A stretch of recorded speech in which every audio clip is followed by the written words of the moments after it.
নবী কই উম্মত রে হাসরের ময়দানে যে তাকিয়া দেখবো আমার এক জাতের উম্মত যাদের চেহারাটা এতিমের মতো দেখা যায়। আমি আমার উম্মতদের দিকে তাকায়া আল্লাহর ফেরেশতাদেরকে জিজ্ঞাসিত করব, রে ফেরেশতারা আমার উম্মত কেন এমন অবস্থায়? ফেরেশতারা বলবে, ইয়া রাসূলুল্লাহ নবী গো, আপনার উম্মতের আমলনামা ওজন করা হয়েছে। এই উম্মতের গুনাহ বেশি ছিল, নেক আমল কম ছিল, এই জন্য এই উম্মতগুলোকে জাহান্নামে দেওয়ার জন্য দাঁড় করায় রাখছে। আমার নবী বলেন, আল্লাহ আমার এই উম্মতগুলার আমলনামা একবার ওজন করেন না। আল্লাহ তাআলা আমার নবীর কোনো কথাকে ফালায় দেন না। আমার নবী কোনো কথা বললে আমার আল্লাহ ওই নবীর কথাটাকে গ্রহণ করে। ও বন্ধুরে, কেমনে ওই নবীরে আমরার মতো সাধারণ মানুষ তারা বলে আমার বুঝে আসে না। যেই নবী কোনো দরখাস্ত করলে আল্লাহ দরখাস্ত ফিরিয়ে দেয় না। আল্লাহরে বলবে, আল্লাহ আমার উম্মতের আমলনামারে আরেকবার ওজন করেন। আমার আল্লাহ আরেকবার হাসরের ময়দানে মিজান টানাইব। আপনার আমার নেক আমল এবং বদ আমল দুইটা পাল্লাই দেওয়া হবে। নেক আমল আর বদ আমল যখন দুইটা পাল্লাই দিব, উম্মতে মুহাম্মদীদের নেক আমলের পাল্লাটা হালকা হয়ে উপরে থাকবে, বদ আমলের পাল্লাটা বাড়ি হইয়া নিচের দিকে থাকবে। ফেরেশতারা ডাক দিয়া কয়, আমরা দেখব রে আমার দয়াল নবী রাহমাতুল লিল আলামিন নবীজি নেক আমলের পাল্লার মধ্যে নবীজির আস্তিনের ভিতর থেকে একটা সাদা রঙের কাগজের টুকরা ওইখানে নেক আমলের পাল্লাই দিয়া দিব। আমার নবীর সাহাবী হযরত উমর ইবনে খাত্তাব নাম শুনছেন না? ইসলামের দ্বিতীয় খলিফা। তিনি বলেন, ইয়া রাসূলুল্লাহ, ইয়া হাবিবাল্লাহ নবী, আপনি আমি ওমর ইবনে খাত্তাব সহ আপনার উম্মতের কাছে জান্নাতের বর্ণনা দেন। হবিগঞ্জের যাত্রা বড় বাড়ির ভাই বাবারা, আপনারা যদি হবিগঞ্জ বাজারের মধ্যে, শায়েস্তাগঞ্জ বাজারের মধ্যে, সিলেট শহরের মধ্যে একটা জায়গা কিনতে যান, কোনো মালিক যদি বলে জায়গার দাম 20 লাখ টাকা করে শতক, আপনি কি জায়গা দেখা ছাড়া তার টাকা দিবেন? দেখই তো নবী সাহাবী ওমর ইবনে খাত্তাব ডাক দিয়া কই, ইয়া রাসূলুল্লাহ, ও মায়ের নবী গো, আপনি যে বললেন আল্লাহ তাআলার জান্নাতি দ্বারা তারা উত্তম এবং সফল কাম, নবী গো আপনি কন্যা গো জান্নাত দেখতে কেমন? আমার নবী কয়, সাহাবী আমার আল্লাহ তাআলা আমি নবীরে মেরাজে যখন নিছে, আমি নবী মেরাজে যাইয়া আল্লাহ তাআলার দুইটা নিদর্শন দেখছি, একটা হলো জান্নাত আর একটা হলো জাহান্নাম। আমি নবীরে যখন আল্লাহর জান্নাতের সামনে নিচে রে, আমি নবী জান্নাত থেকে এখনো পর্যন্ত 500 বছরের রাস্তা দূরে আছি। আমি দয়াল নবী জান্নাতের রাস্তা থেকে 500 বছরের রাস্তা দূরে থাকা অবস্থায় এমন টাইমে আমি নবীর নাক মুবারকের মধ্যে একটা সুঘ্রাণ লাইয়া গেছে। আমি আল্লাহর ফেরেশতা জিবরাইল আলাইহিস সালাতু ওয়াস সালাম রে জিজ্ঞাসা করলাম, হে আল্লাহর ফেরেশতা, তুমি আমার প্রশ্নের জবাব দাও, এত সুন্দর সুগন্ধি ঘ্রাণটা কই থেকে আসে? ফেরেশতা জবাব দিয়ে ডাক দিয়ে কই, নবী গো, ইয়া রাসূলুল্লাহ, ইয়া হাবিবাল্লাহ নবী গো, এই সুঘ্রাণটা অন্য কোনো কিছুর সুঘ্রাণ না, এই সুঘ্রাণ আমার আল্লাহর জান্নাতের সুঘ্রাণ। আমার নবী দিয়ে একটা ডাক দিয়ে কয়, আল্লাহ, ও আল্লাহ, এই জান্নাতের সুঘ্রাণ যে এত সুন্দর, না জানি ওই জান্নাতটা কত সুন্দর। আল্লাহ তাআলা আমার নবীরে জান্নাতের দরজায় নিয়ে জান্নাতের দরজা খুইলা আমার দয়াল নবী জান্নাত দেখে, দেখতে যে জান্নাতের ডাইনে বামে সামনে পেছনে যা দেখে বড় সুন্দর দেখা যায়। আমার নবী ডাক দিয়ে কই, মাবুদ ও দয়াল আল্লাহ, এত সুন্দর জান্নাত আপনি কার জন্য বানাইছেন? আমার আল্লাহ কয়, হাবিব মুহাম্মাদুর রাসূলুল্লাহ সাল্লাল্লাহু আলাইহি ওয়াসাল্লাম, মদিনার কামলিওয়ালা দয়াল নবী, আমি আল্লাহ তাআলা আপনি নবীরে দেখাইবার জন্য এত সুন্দর জান্নাত বানাইছি। আমার নবী একটা ডাক দিয়া কয়, মাবুদ, মাবুদ, এত সুন্দর জান্নাত আপনি আমি নবীর জন্য বানাইছেন।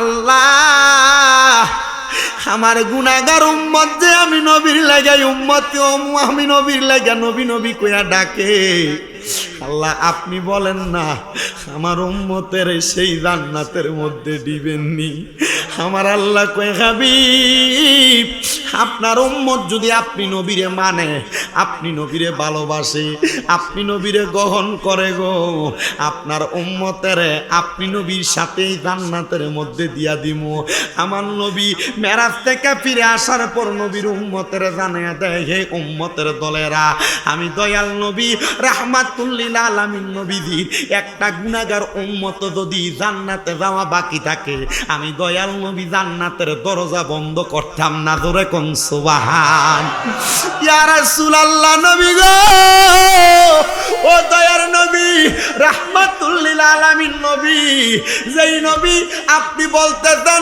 আপনার উম্মত একটাও যদি জান্নাতে যাওয়া বাকি থাকে আপনি জান্নাতের দরজা বন্ধ করবেন না নবী গো আমরা তো আপনারে ভালোবাসি আমরা জানি আপনি নবী আমাদেরকে দ্বারা জান্নাতে যাবেন না এই জন্যই তো আমরা নবী নবী কইয়া ডাকি ইয়া রাসূলুল্লাহ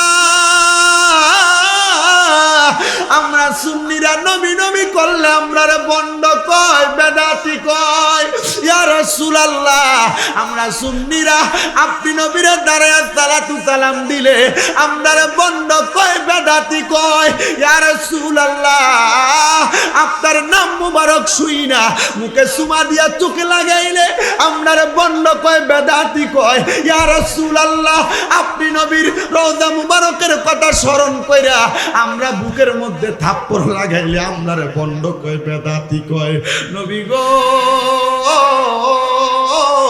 যারা বন্ড বলে তারা কি আপনি নবীরে ভালোবাসে না বলে হ্যাঁ রে তারা তোমাদের কি দুনিয়াতে বন্ড আর বেদাতি বলবে আর আমরা মরার পরে রহমতের নবীজির কুল মুবারকে লইয়া আমার নবী আমাদেরকে জান্নাতে লইয়া যাইব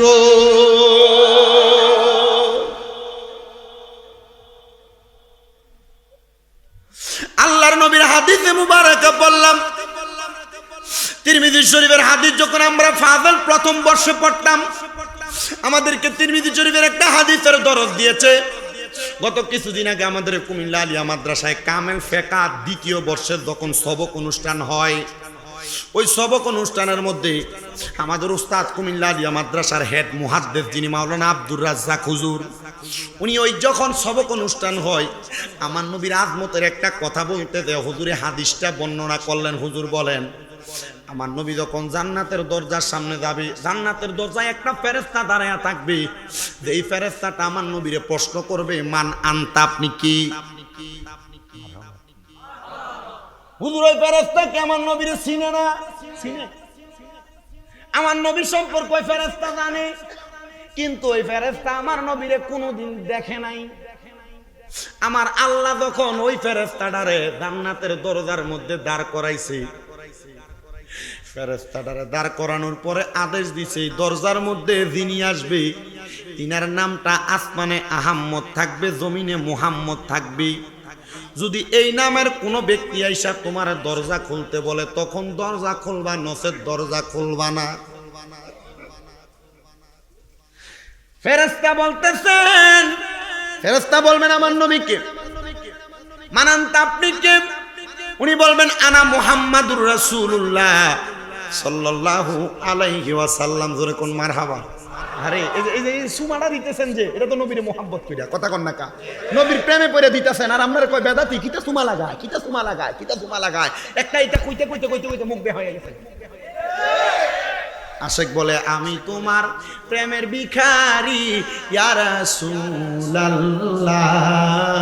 আমি তোমার প্রেমের ভিখারি বলেন আমি তোমার প্রেমের ভিখারি ইয়া রাসূলুল্লাহ আমি তোমার প্রেমের তোমারি প্রেমের গে রাসূল হয় না তুলনা হয় না তুলনা গো রাসূল তোমারি প্রেমের গো রাসূল হয় না তুলনা হয় না তুলনা গো রাসূল তোমারি প্রেমেতে পাগল উস্তুনে হান্নানা ইয়া রাসূলুল্লাহ আমি তোমার প্রেমের ভিখারি বলেন আমি তোমার প্রেমের ভিখারি ইয়া রাসূলুল্লাহ আমি তোমার এরে নবীর প্রেমে পাগল নাই আপনারা ডাইন হাতটা সোজা করে তোলেন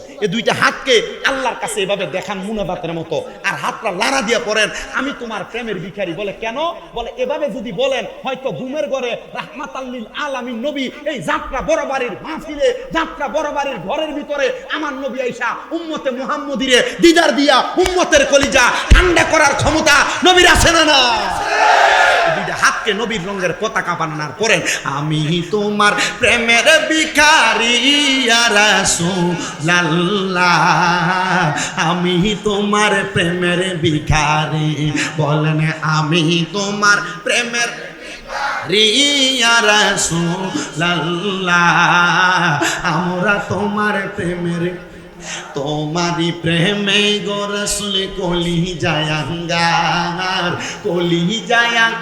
গো রাসূল কলি জাঙ্গার বলেন তোমারি প্রেমের গো রাসূল কলি জায়াঙ্গার গো রাসূল দিদার দিয়ে ধন্য করো সাকিয়ে কাউসার ইয়া রাসূলুল্লাহ আমরা তোমার প্রেমের ভিখারি বলেন আমরা তোমার ইয়া রাসূলুল্লাহ আমরা তোমার সবই কয় না রে হেন যে জোয়ান ফলাফাইন্ডা করে মুখটা একবার বুগার মতো করে রাখছে আরে বেটা আমার নবীর শান গাও আরে সুন্নি যারা আমরা দাবি করি আমরা আমলটা কম আল্লামা আকবর আলী বিশা হুজুর কইছিল ওহাবিরের যে পরিমাণ আমল ওহাবিরা চাইলে তারা আমল দিয়ে জান্নাতে যাইতে পারতো কিন্তু ঈমান একটু দুর্বলতা আছে আর আমরা সুন্নিদের যে পরিমাণ ঈমান যদি ওহাবিরের মতো আমল থাকতো আমরা জান্নাতে যাইতে পারতাম কথা কয় না ঠিক কিনা আরে নবী করো সুন্নিরা বিশ্বাস করে আমল দিয়া না আখলিদ দীনাকা ইয়াকফিকাল আমালুল মারহাবা কয় না বলে তোমার ঈমানকে খাঁটি করো অল্প আমলই নাজাতের জন্য যথেষ্ট হবে সুন্নিরা 10টা 20টা 30টা সেজদার আশা করে না সুন্নিরা সেজদা দিয়া কপাল কালা বানানোর আশা করে না সুন্নিরা বিশ্বাস করে নবীর প্রেমের ঈমান যদি শক্ত থাকে একটা সেজদা দিও জান্নাতে যাওয়া যায় ডান হাত তুলে বলেন ঠিক কিনা চিন্তা করছো মনে হয় লাখ মানুষ মাহফিলে হিসাব করলে 500 ভাবা যাবে সুন্নিরা 1 লাখ লাগে বেটা 500 তাকবীর দিলেন নয় শেষ মারহাবা কইলা পাগড়িও দি গুল্লা দাগা তোর এলাকাতে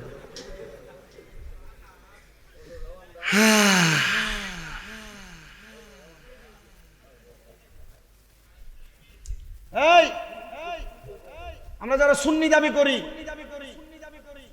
আমরা মারামারি করি পিটাপিটি করি তবে সুন্নিদের আকীদার ব্যাপারে আযানের আগে সালাতু সালামের ব্যাপারে সুন্নিদের নবী নূর এটা অস্বীকার করে সুন্নিদের নবী হাজির ও নাযির সুন্নিদের নবী গায়েবের খবর দেনওয়ালা সুন্নিদের ঈমান আকীদার ব্যাপারে কোন বাতিল ফেরকা যদি কথা বলে আমরা মারামারি নয় আমাদের জবানের কথা দ্বারা আমরা তাদেরকে নিস্তেজ করতে রাজি আছি ডান হাত তুলে বলেন রাজি আছি তো ইনশাআল্লাহ সুন্নির বাড়ি আল্লাহু আকবার ইয়া রাসূলুল্লাহ জিন্দাবাদ এই মনে রাখতে হবে সুন্নিরা টাকার কাছে ডলারের কাছে বের হয় না এরা ডলার খেয়ে কালার ফালদায় কত সুন্দর ডলার খাইতেছে আর কত সুন্দর আল্লাহর নবীর শানের বিয়াদবির কথা বলতেছে আবার এদের পক্ষে দালালি করার মতো কয়েকটা আছে কথা বলেন না ঠিক না বেঠে আমরা আজকে এখান থেকে বাংলাদেশের উপদেষ্টা এবং বাংলাদেশের সরকার যারা পরিচালনা করছেন এখন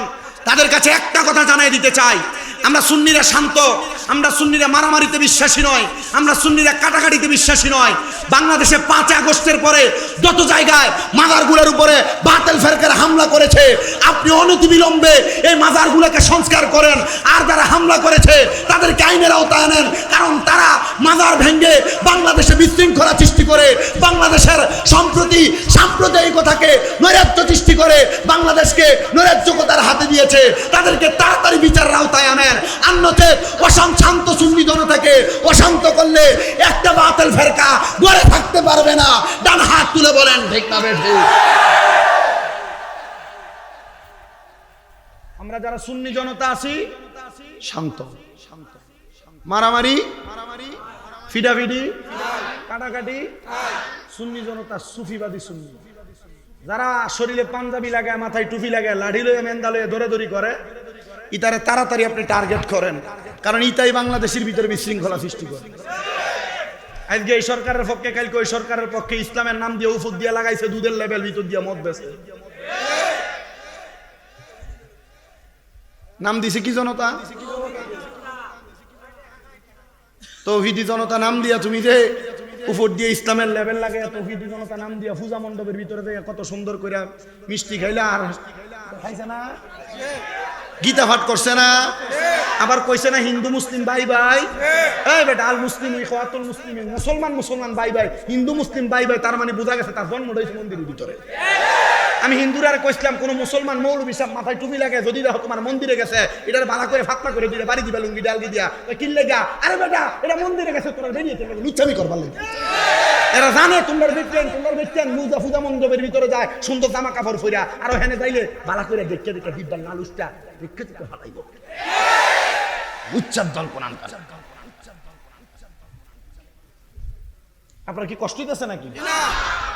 কারণ নাম ধরে বলছি, আরে এক দলের লোক এদের বিরোধিতা করতেছে, কথা কয় না কেন? ও সুন্নিরা মিলাদুন নবী করলে বেদাত কইতে পারো, তোমার লোক যে মন্দিরে গেল মুসলমান হইয়া শিরিক আর মুশরিকের কাজ করলো, তুমি এটারে কইতে পারলা না? রোজার পূজা বলে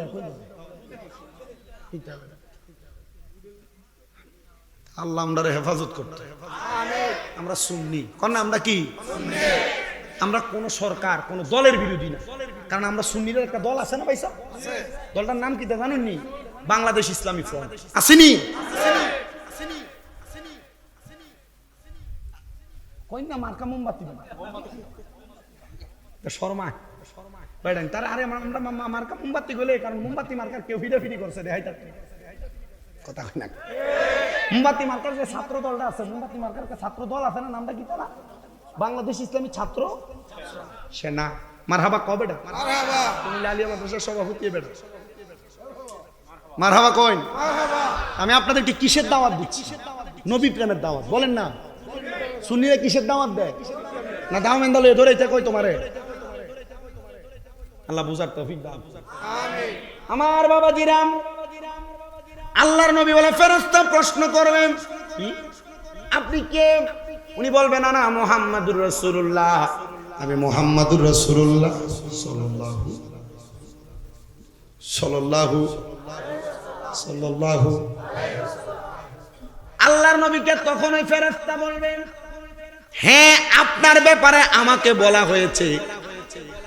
আপনার ব্যাপারে আমারে কি বলা হয়েছে?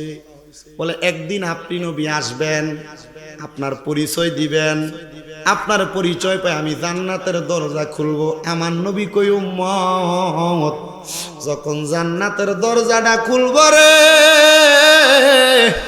আমি রহমতের নবী জান্নাতের দরজার একবারে কেবার যেইটা, আপনারা কি বলেন, দরজার যে একবারে দরজাটা লাগে যে ফাল্লানি চৌকাট, চৌকাট, আমি নবী জান্নাতের চৌকাটের মধ্যে দাঁড়াইয়া যাব।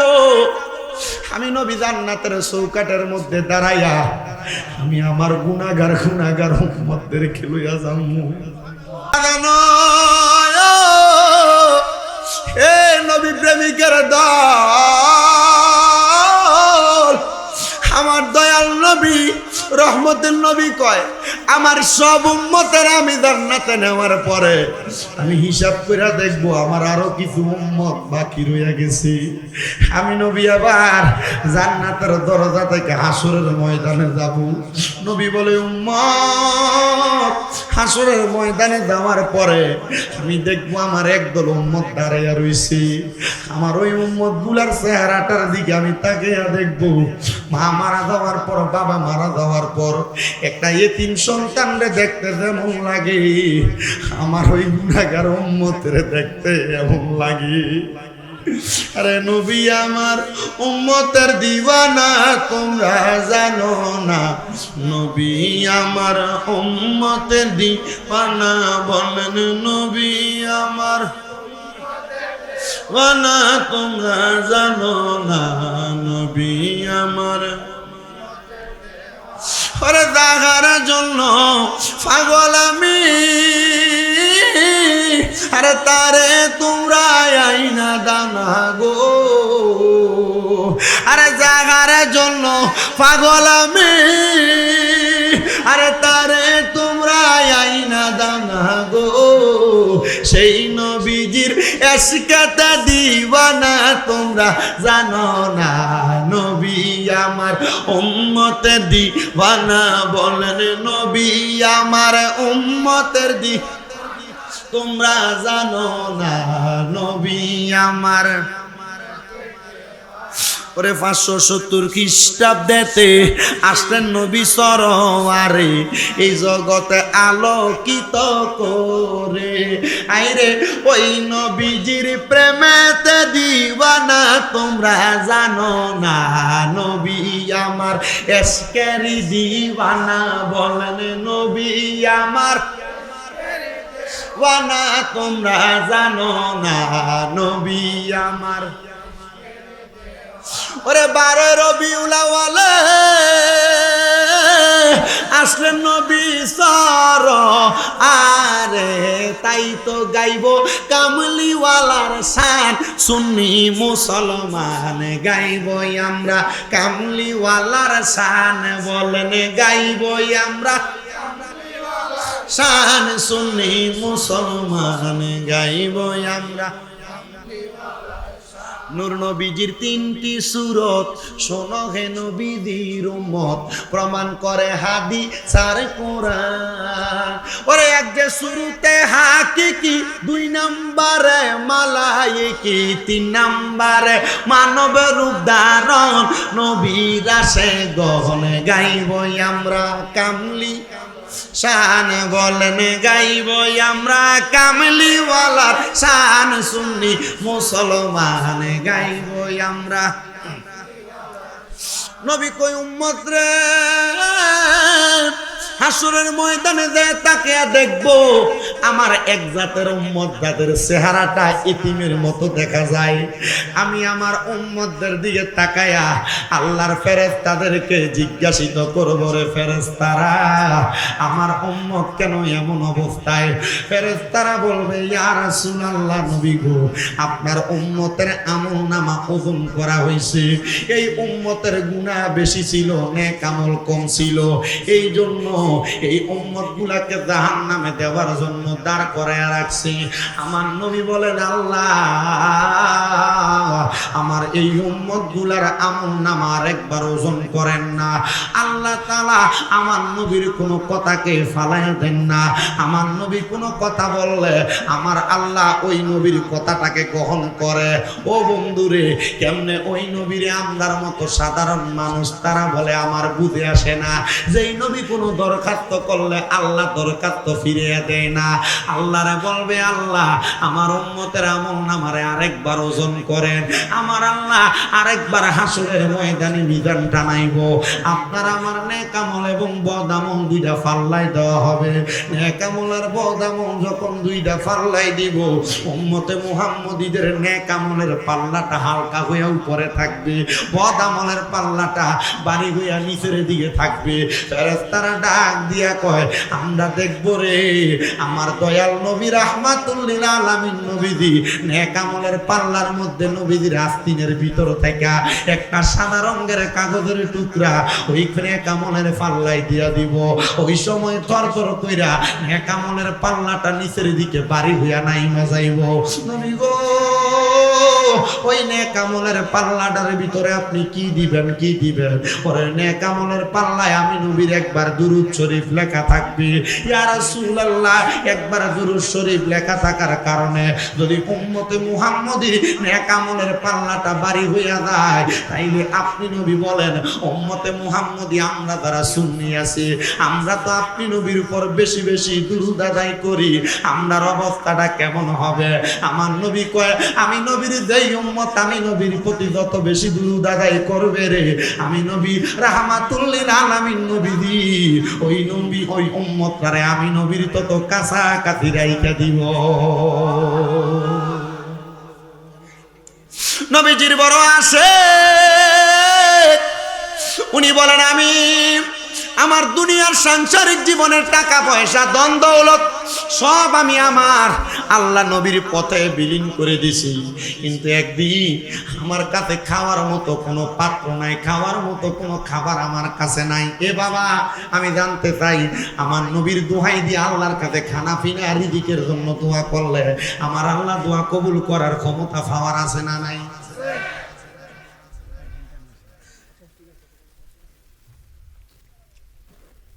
নবীরাই উম্মত, উনি বলেন আমি আমার আল্লাহর কাছে দোয়া করতে লাগলাম, আল্লাহ আমার কোনো টাকা পয়সা ধন দৌলত নাই, আমার মনটা চায় আমার কোনো খাবারও তো আজকে 7 দিন পর্যন্ত কোনো খানা খাই না। এ বাবা ওই আল্লাহর বান্দা আল্লাহর কাছে বারবার দোয়া করে, আল্লাহ আপনি আমার একটু খাবারের ব্যবস্থা করেন না। যখন কোনো খানা পায় না উনি বলেন আল্লাহ তাআলার কাছে চাওয়া ছাড়া আমরা কোনো উপায় নাই। বলেন আপনারা রিজিকের মালিক কে? উনি বলেন আমি আল্লাহর কাছে ডাকতে থাকলাম, এমন টাইমে আমার আল্লাহ তাআলা ডাকতে ডাকতে আমার মনে হইল আমার আল্লাহ তো আমার নবীর উসিলায় আদম নবীর দোয়া কবুল করে আদম নবীরে আমার আল্লাহ তাআলা দুনিয়ার জমিনের মধ্যে আলো দেখাইছে। মারহাবা কন্যা, আমার আল্লাহ তো হযরত ইউনূস নবীর দোহাই দিয়া দোয়া করার কারণে মাছের পেট থেকে বাঁচাইছে। আমার আল্লাহ তাআলা তো এমন অনেক নবী রাসূলদেরকে আমার নবীর উসিলা দিয়া দোয়া করার কারণে উদ্ধার করছি। ও আল্লাহ আমি অন্য কোনো উসিলা দিলাম না, আপনি আমার নবীজির দুরূদের উসিলা আমার খাবারের ব্যবস্থা করেন। এবার তিনি শুধু আমার নবীর উপর বেশি বেশি করে দুরূদ করতেছেন, ইয়া রাসূলুল্লাহ শুধু নাম শুনি কানে বলেন ইয়া রাসূলুল্লাহ শুধু, ওরে নাম শুনিয়া হইলাম পাগল আমরা আশেকে, বলেন নাম শুনিয়া হইলাম পাগল আমরা আশেকে, ইয়া রাসূলুল্লাহ শুধু নাম।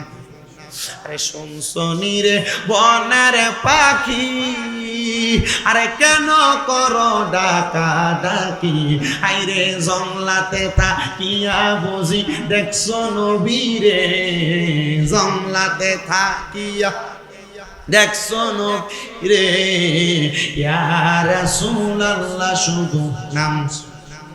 ওই নবীর আশিক বলেন আমি দুরূদ আদায় করতেছিলাম, দুরূদ আদায় করতে করতে কখন জানি আমার চোখগুলা লেগে গেছে। আমার চোখটা যখন বন্ধ হয়ে যায় আমি এমন টাইমে চোখ বন্ধ অবস্থায় আমি দুরূদ করতেছিলাম, আমার ঘুম চলে আসছে। এমন টাইমে আমি ঘুমের ঘরে দেখলাম সাদা পোশাক পরা একজন ব্যক্তি আমার সামনে আগমন করলেন। আমি তাকায়া দেখলাম তিনি আমার সামনে। আমি জিজ্ঞাসা করলাম মানান্তা আপনি কে? তিনি কয় আনা হযরতে আলী। উনি বলেন আমার নাম হযরতে আলী ইবনে আবি তালিব। আমি দেখলাম ওনার পেছনে একজন ডাইনে একজন বামে একজন পেছনে আর একজন দেখা যায়। আমি বললাম তারা কারা গো? বলে তারা হলে আমার নবীর প্রখ্যাত 4জন সাহাবা। বলে তারা কেন আমার ঘরে আসছে? বলে তুমি যে আমার নবীর উপর দুরূদ আদায় করতেছো, আমার নবী তোমার দেখার জন্য তোমার ঘরে চলে আসছে। জোরে কোন সুবহানাল্লাহ। এই ব্যক্তি বলেন আমি নবী বলে দুরূদ পড়তেছিলাম, এমন টাইমে আমি দেখলাম আমার ঘরে সাদা রঙের পোশাক পরনেওয়ালা 5জন ব্যক্তি হাজির হয়ে গেছে। আমি ওই 5জন ব্যক্তিকে দেখা আমি বললাম কে গো আপনি? বলে আমি রাহমাতুল লিল আলামিন নবীজি। ইয়া রাসূলুল্লাহ ইয়া হাবিবাল্লাহ নবী গো আপনি যে আমার সামনে আগমন করলেন কারণটা কি? আমার নবী কোনো কারণ না বইলা নবীজির আস্তিন মুবারকের ভিতর থেকে একটা খেজুর বের কইরা নবীর ওই আশিকের মুখের মধ্যে দিয়া দিলেন। বলে তুমি এই খেজুরটা আহার করো। তিনি বলেন আমার তখন ঘুমটা ভেঙে গেছে। ঘুমটা ভাঙার পরে আমি দেখলাম রে আমার সামনে কেউ নাই। আমি আবার একবার আমার মুখের মধ্য থেকে খেজুরের দানাটা বের করলাম। উনি বলেন স্বপ্নে দেই নবী আমারে খেজুর খাওয়াইছে, ওই নবীর খেজুরের দানাটা আমার মুখের মধ্যে, বিচিটা আমার মুখের মধ্যে। তার মানে রাহমাতুল লিল আলামিন নবী যদিও স্বপ্নের মধ্যে আগমন করে, নবীজির দেখাটা স্বপ্ন দেখা না রে, আমার নবীরে দেখার কারণে ওই ব্যক্তিটা আল্লাহ তাআলার জান্নাতের সুসংবাদও পেয়ে গেছে। কিন্তু একটা কথাই হাদিসে মুবারাকা থেকে, এই ঘটনা থেকে আপনারা শিক্ষা নেন, অন্য কোনো কিছু না। নবী নবী কইয়া ডাকার কারণে ওই নবীর আশিকরা আমার নবী নিজে খেজুর খাওয়াইয়া দিছে। আমরা যদি নবী নবী কইয়া ডাকি গো, আমাদেরকে আমার আল্লাহ তাআলা খানা খাওয়াইবো, আমার আল্লাহ অভাব দূর করব, বিপদ থেকে মুক্তি দান করব। নবীজি সাহাবী হযরত ওমর ইবনে খাত্তাব ডাক দিয়ে ইয়া রাসূলুল্লাহ, তাহলে আল্লাহ তাআলার জান্নাতটা কেমন মনে আসেনি কথাটা জানি না, আল্লাহ তাআলার জান্নাতটা কেমন আপনি বলেন না, ওই জান্নাত তো আমার দেখতে বড় মন চায়। আমার নবী ডাক দিয়ে কই জান্নাত বড় সুন্দর। নবী গো কেমন সুন্দর আপনি বলেন না। আমার নবী আল্লাহর কোরআন থেকে কয় তাজরি মিন তাহতিহাল আনহার, এত সুন্দর জান্নাত, এই জান্নাতের নিচে দিয়ে তাহতিহাল আনহার, আমার আল্লাহ একটা নদী প্রবাহিত করে দিছে। ওই নদীটার মধ্যে আমার আল্লাহ তাআলা এক প্রকার, দুই প্রকার, তিন প্রকার না, চার প্রকার পানি রাখবে। এক প্রকার পানির নাম হলো সারাবান তাহুরা, পবিত্র পানি। এক প্রকার পানির নাম হলো ইন্না আতাইনাকাল কাউসার, কাউসারের পানি। দুই নাম্বার গেল, তিন নাম্বার পানির নাম হলো জান্নাতের লাবান মানে দুধ, আর চার নাম্বার পানি হলো জান্নাতের মধু। এই চার প্রকার পানি আমার আল্লাহ তাআলা চার প্রকার মানুষকে খাওয়াইবো। সাহাবী ডাক দিয়া কয় নবী গো, ও দয়ার নবী, আপনার কাছে জানতে চাই, আপনি বলেন না ওই পানি কারা কারা পান করবে? বলে রাদিয়াল্লাহু আনহুম ওয়া রাদু আন, যারা আমার আল্লাহরে খুশি করছে, আমার আল্লাহ যাদের প্রতি খুশি হয়ে গেছে, আমার আল্লাহ তাআলা তাদেরকে ওই জান্নাতের পানি পান করাইবো। ও মায়ার নবী, তারা কারা, তাদের পরিচয় কি?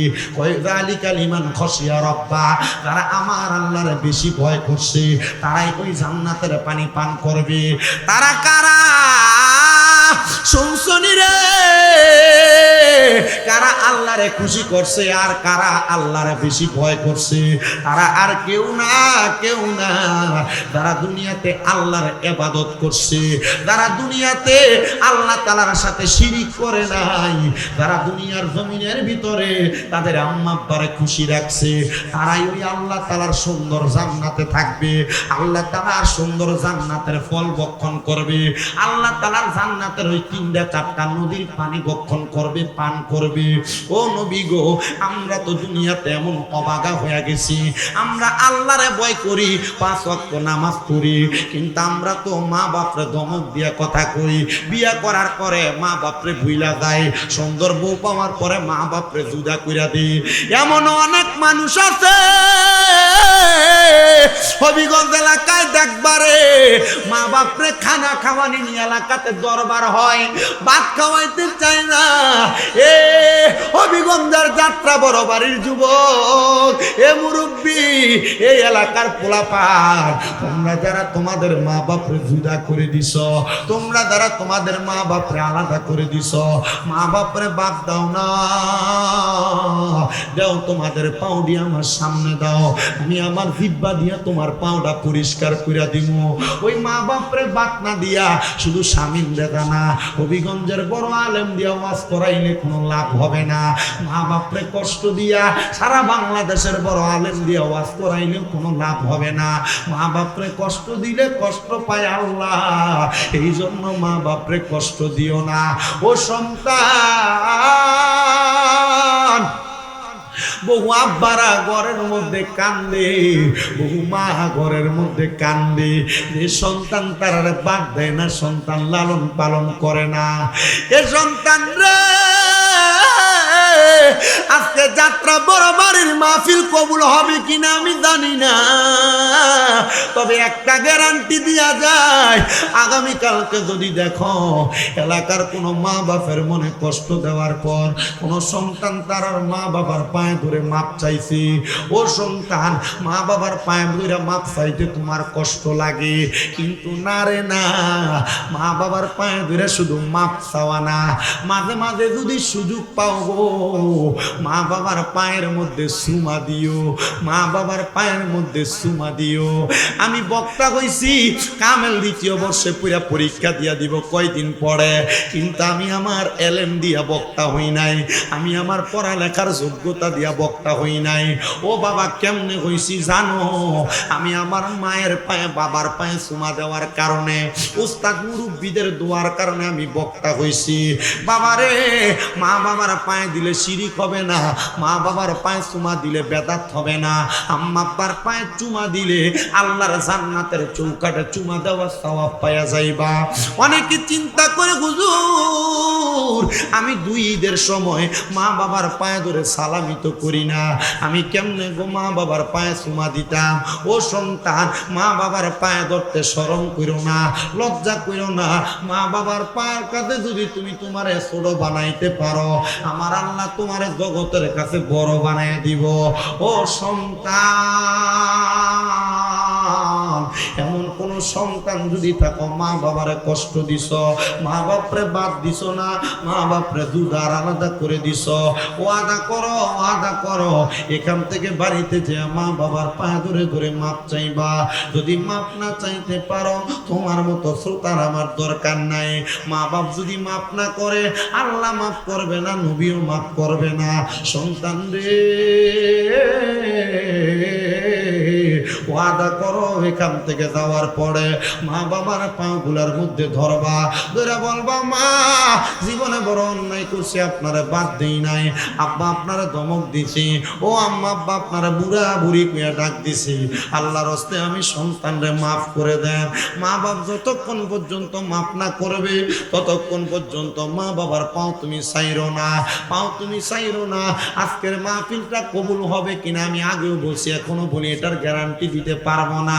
তবে একটা গ্যারান্টি দে, আগামী কালকে যদি দেখো চা দোকানে বসে কোনো মুরব্বী বলে, হ্যাঁ শামীম দাদার ওয়াজ শুই না আমার ফুতে আমার পায়ে ধরে মাপ চাইছে, মহিলারা বাড়ি বাড়ি বলে শামীম দাদার ওয়াজ শুই না আমার সন্তান আমার পায়ে ধরে মাপ চাইছে, মনে করবা মাহফিল আল্লাহর দরবারে কবুল হয়ে গেছে। কারণটা কি জানো? মা বাপ মইরা গেলে মাপ চাইতে পারবা না, মা বাপ মইরা গেলে মাপ চাইতে পারবা না। জিজ্ঞাসা করো অনেক সন্তান চিন্তা করে হুজুর যারা বাড়িতে আব্বা আছে, তারা বাড়িতে যে আব্বার পায়ে ধরে মাপ চাইবো, আমার তো আব্বা নাই, আমি কার পায়ে ধরে মাপ চাইবো? এ সন্তান, আব্বা বুঝি কবরে, আজকে ওয়াজ চলতেছে এলাকায়, বাবার বয়সী কত মুরব্বীরা তোমার সামনে দিয়ে হাঁটতেছে, কিন্তু তোমার আব্বাটা দুনিয়াতে নাই, আব্বা কবরে। আগে এলাকার মধ্যে কোনো রাও করতে গেলে, ঝগড়া করতে গেলে আব্বা ধমক দিয়া বাড়িতে লইয়া যাইতো, এখন আব্বা নাই, কেউ একবার ধমক দিয়া নিয়ে যায় না। ও বাবা গো, কেমনে গো কবরে দেয়া শুইয়া রইছ, তাকে দেখো না তোমার পাগল ফুতাই যাত্রা বড় বাড়ির মাহফিলে বইসা তোমার লাগা কান্দে।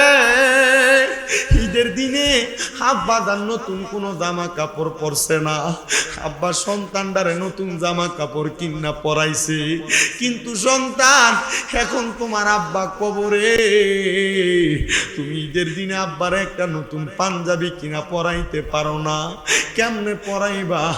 আব্বা তো কবরের বাসিন্দা হইয়া গেছে। আব্বা কবরে কেমন আছে জানো না? আব্বা বিদেশ থাকলে ইমু কলে হোয়াটসঅ্যাপে ভিডিও কলে কথা বলতা, এমন দেশে আব্বারে শোয়া দিয়ে আইস, ওই আব্বার সঙ্গে তো একটু কথাও বলা যায় না, বাবা কবরে।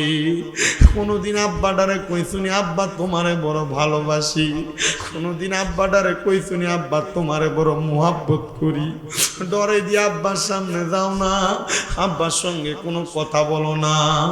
ভালোবাসি তোমায় বাবা, বুকটা যে যায় ছিঁড়ে, তোমার কথা হৃদয় মাঝে পড়ছে বারে বারে, বাবা গো ও বাবা, বাবা গো ও বাবা, বাবা তুমি কেমন আছো ছোট্ট মাটির ঘরে, তোমার কথা হৃদয় মাঝে পড়ছে বারে বারে বাবা গো ও বাবা বাবা গো বাবা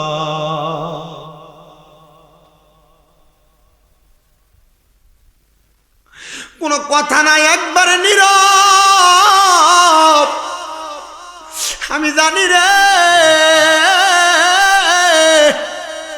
এই যাত্রা বড় বাড়ির বহু পুরা বান্তারার মারে হারাইয়া আজকের মাহফিলে বইছো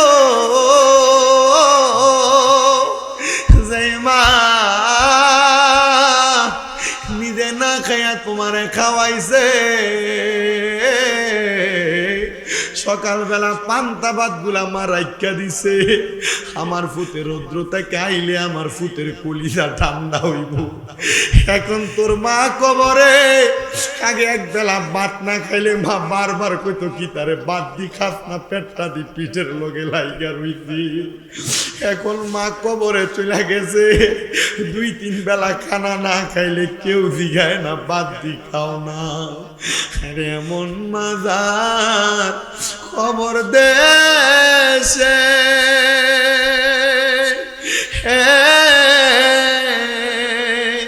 আল্লাহ রাইখো তোমার মায়ার নজরে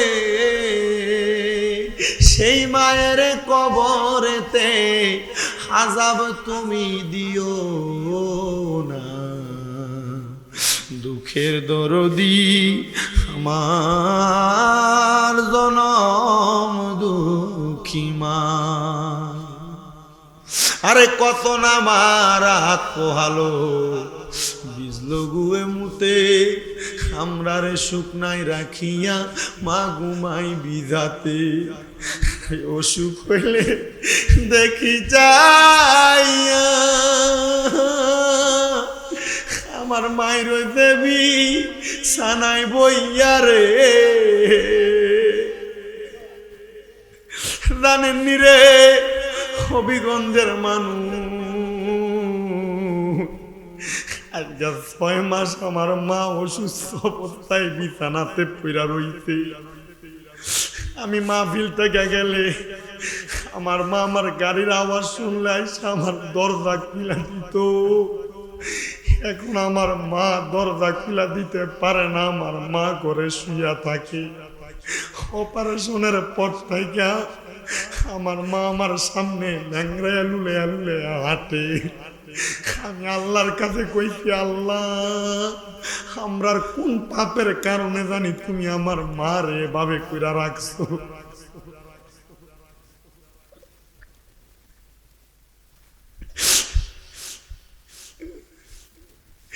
আমি একদিন মাহফিল শেষ করে আমার রুমে যেয়ে ঘুমানোর পরে আমি দেখি আমার মা ল্যাংড়ে ল্যাংড়ে আমার ঘরে আমার লেগে একটা আপেল নিয়ে আইছে